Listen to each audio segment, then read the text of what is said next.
Hello guys, I am Victoria. I'm a simple housewife who thought she had the perfect family.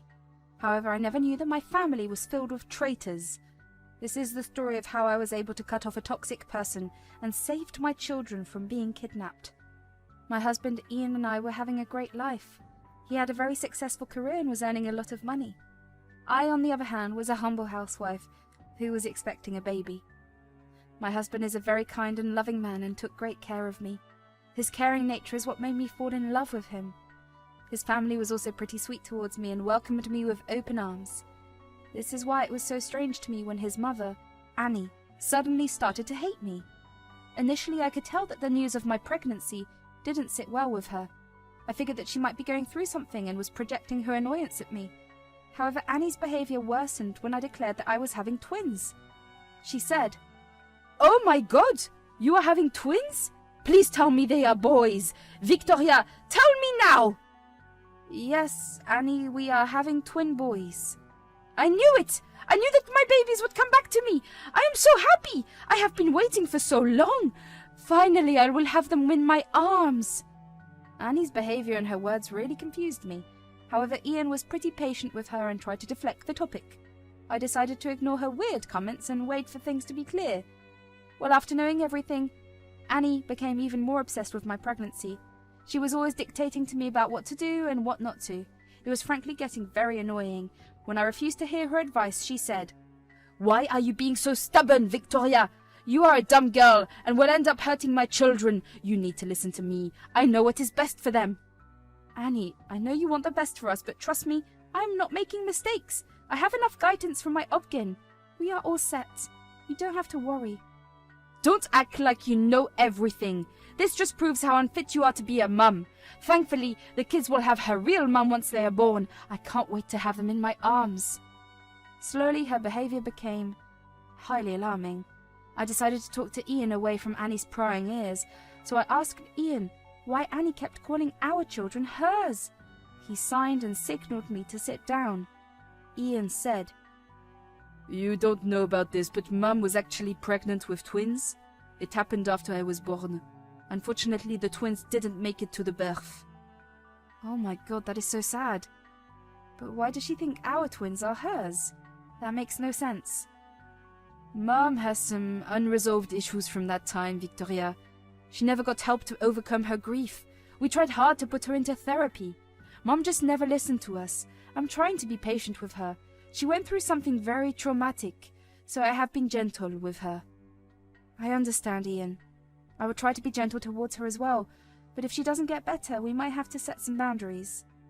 Hearing Annie's story really broke my heart.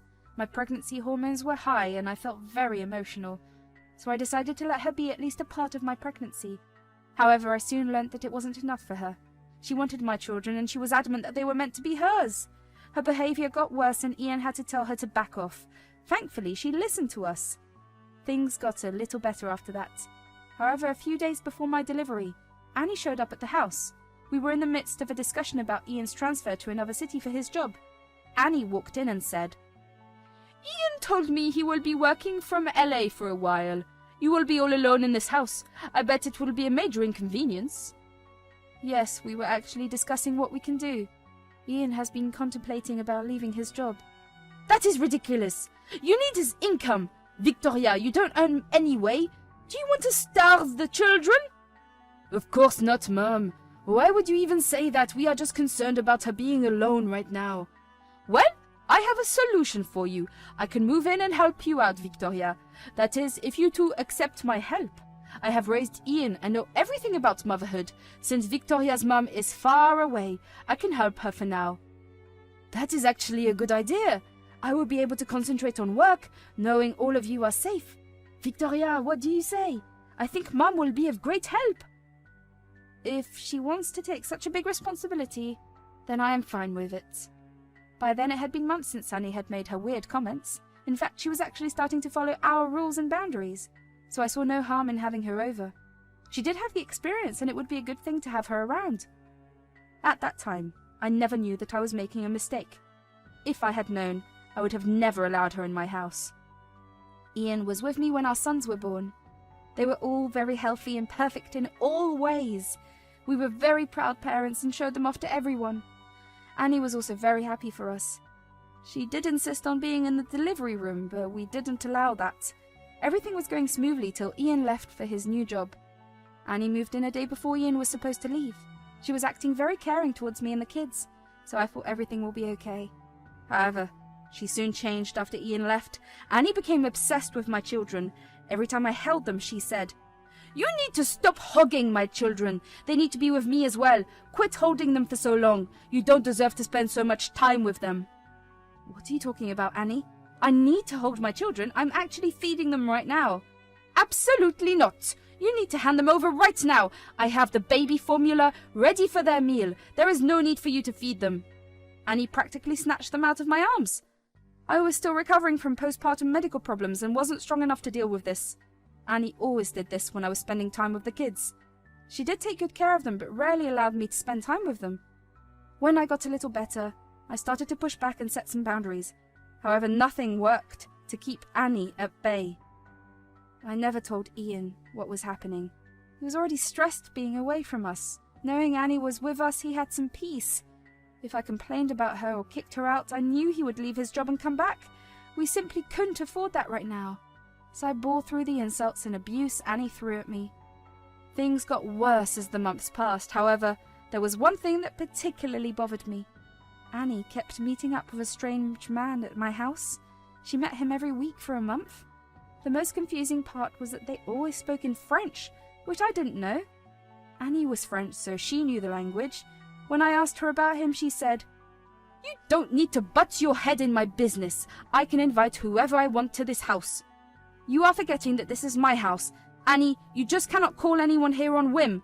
"Shut up, Victoria. I'm a grown woman and don't have to listen to you. He's my special friend and will be here any time he pleases." Alarm bells went off in my head immediately. I had a very bad feeling about this man, so I decided to snoop in on their conversation.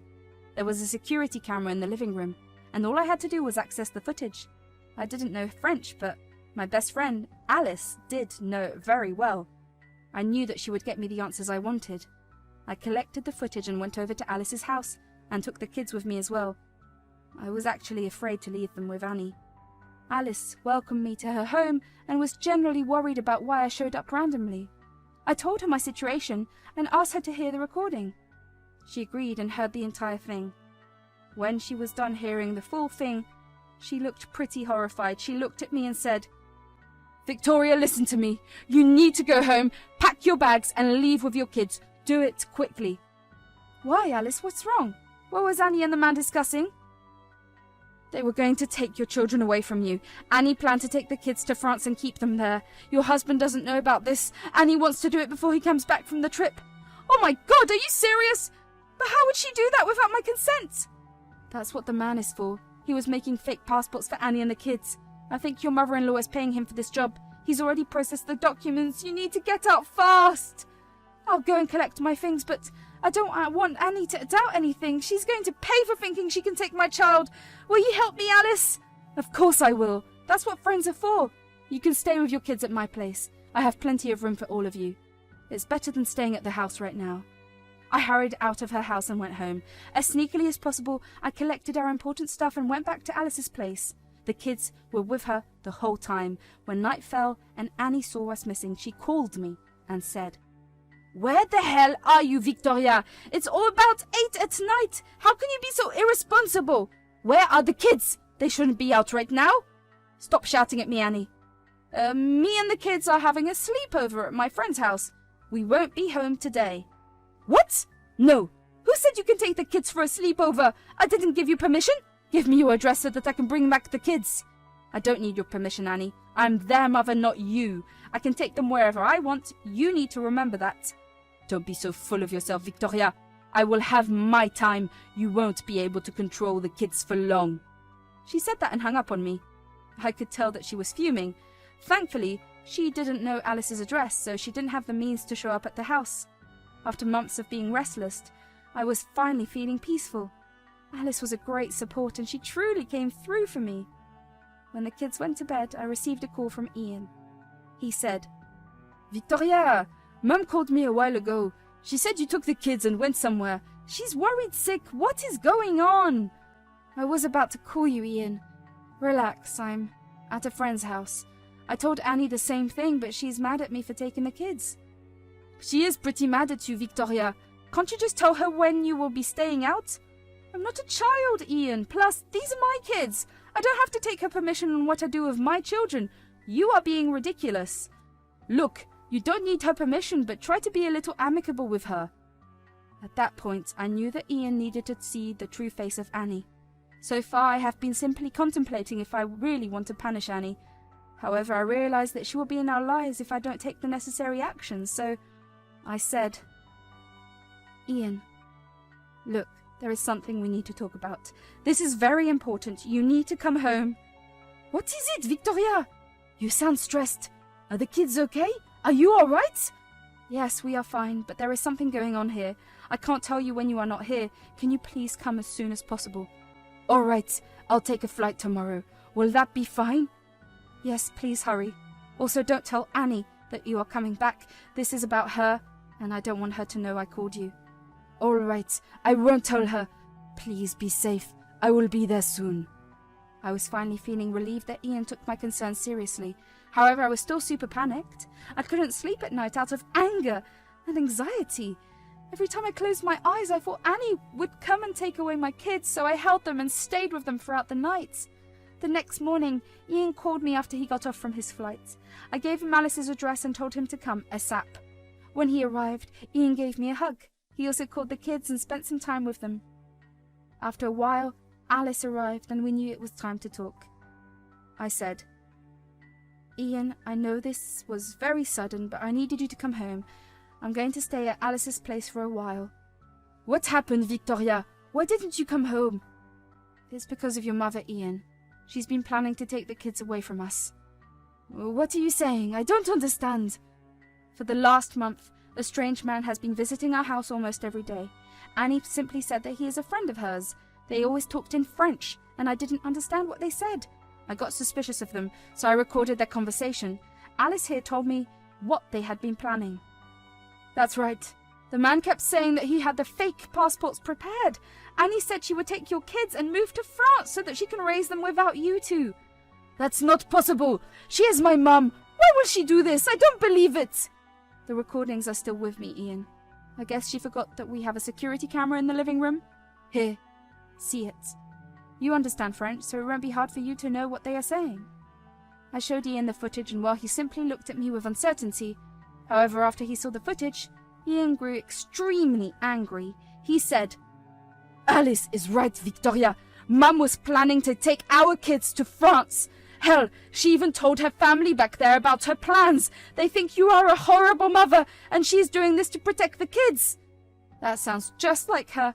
All these months were hell living with her. She always made it clear that she deserves our kids more. We were stupid enough to have her around. I am so sorry, Victoria.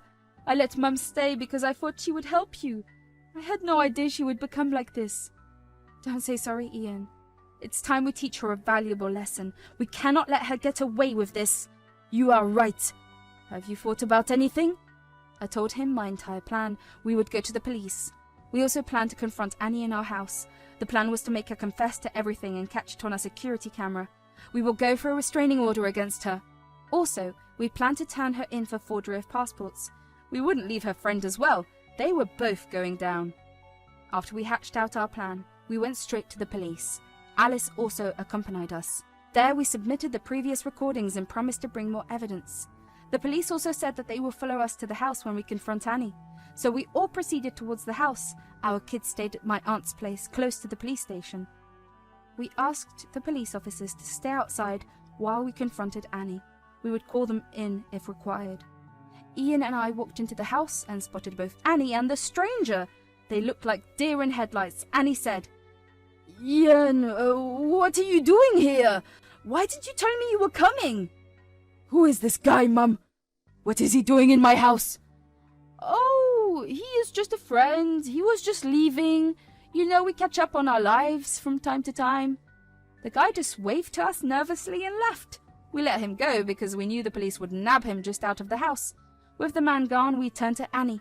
I said, So, Annie, is there anything you want to tell us? Tell you what, Victoria?